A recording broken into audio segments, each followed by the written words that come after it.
어느덧 한 주간의 일상을 마무리하는 8월 27일 금요일 새벽입니다. 오늘은 로마서 묵상 160번째 시간인데요. 우리가 두 주간에 거쳐서 로마서 12장 1절부터 2절까지의 말씀을 살펴보았죠. 이제 3절부터 5절까지 이어서 말씀을 살펴보려고 합니다. 내게 주신 은혜로 말미암아 너희 각 사람에게 말하노니 마땅히 생각할 그 이상의 생각을 품지 말고 오직 하나님께서 각 사람에게 나누어 주신 믿음의 분량대로 지혜롭게 생각하라. 우리가 한 몸에 많은 지체를 가졌으나 모든 지체가 같은 기능을 가진 것이 아니니 이와 같이 우리 많은 사람이 그리스도 안에서 한 몸이 되어 서로 지체가 되었느니라. 아멘. 우리는 가끔 사도라는 호칭을 들을 때가 있습니다. 성경을 통해서 대부분 접하게 되는데요. 사도라는 호칭에 경외감을 갖곤 합니다. 사도들은 사실 예수님께 직접 택함을 받았고요. 사도들은 예수님께 직접 배웠던 사람들 아닙니까? 또한 사도들이란 성경을 기록한 권한도 가지고 있었습니다. 사도들은 초대교회의 지도자들이었죠. 하지만 1세기의 사도는 편안한 직분만은 아니었습니다. 그들은 항상 순교의 위험에 직면해 있었죠. 사도 야고보가 가장 먼저 순교했고요. 나머지 사도들도 그 뒤를 따라 순교했습니다. 로마서의 기자인 사도 바울 역시 다르지 않았습니다. 바울은 수도 없이 많은 죽음의 고비를 넘겼습니다. 사도행전 14장 19절에 보면 유대인들이 안디옥과 이고니온에서 무리를 충동하니 그들이 돌로 바울을 쳐서 죽은 줄 알고 시외로 끌어내치니라, 이렇게 기록되어져 있어요. 사도 바울이 어떤 삶을 살았는가 하는 것에 대해서 사도행전은 결코 침묵하고 있지 않습니다. 아주 자세하게 기록하고 있죠. 안디옥과 이고니온에서 무리들이 충동하여 사도 바울을 돌로 치고 결국 돌에 맞아서 죽었다고 생각해서 시외로 끌어내치는 그런 일을 당하기도 하였습니다. 사도 바울이 죽음을 무릅쓰고 교회를 섬긴 이유는 단 하나였어요. 하나님의 은혜입니다. 로마서 12장 3절에서도 내게 주신 은혜로 말미암아, 하나님의 은혜는 바울의 인생을 설명할 수 있는 단 하나의 원리였습니다. 바울은 자신의 구원이 하나님의 은혜임을 너무나도 잘 알고 있었죠.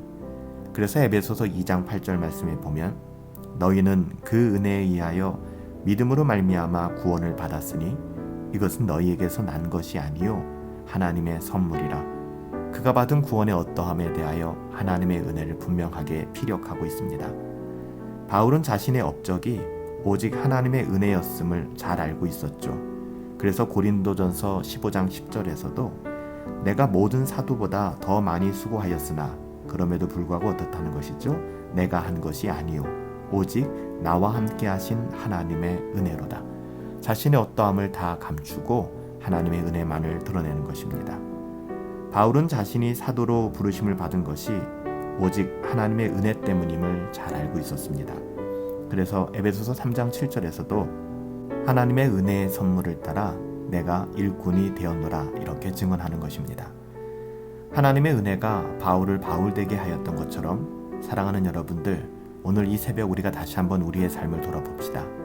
우리를 우리되게 하는 것이 무엇인가요? 우리를 우리되게 하는 건 역시 하나님의 은혜 아닙니까?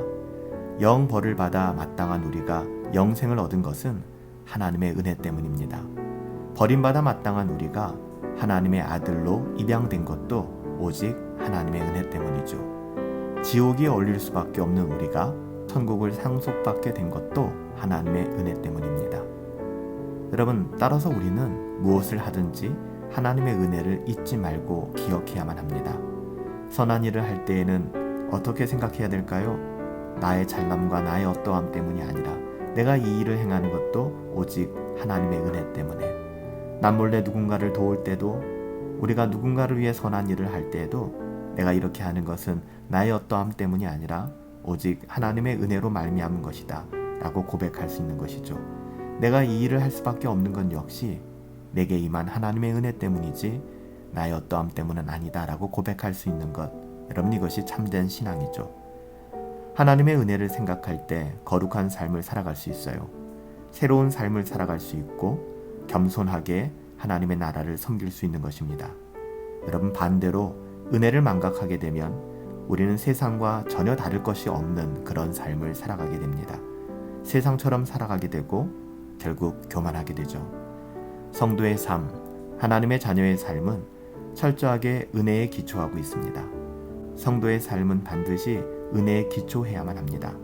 그래야만 선을 행할 수 있고 선을 행하여 겸손할 수 있으며 하나님의 자녀다운 삶을 통하여 하나님께 영광을 돌려드릴 수 있는 것이죠. 사랑하는 여러분, 한 주간의 일상을 마무리하는 오늘 금요일, 오늘 하루를 살아가며 내게 주신 은혜, 그 은혜를 기억하고 그 은혜를 회복할 수 있게 되기를 예수님의 이름으로 축복합니다. 내게 주신 은혜로 말미암아 하나님 오늘 살아갑니다. 이 고백이 저와 여러분들의 고백이 되기를 다시 한번 예수님의 이름으로 축복합니다.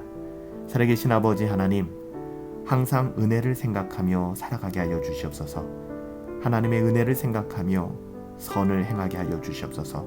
하나님의 은혜를 생각하며 겸손해지게 하여 주시고 오직 우리의 삶 일거수일투족을 통하여 하나님께 영광 돌리게 하여 주시옵소서. 내게 주신 은혜로 말미암아 오늘을 살아갑니다.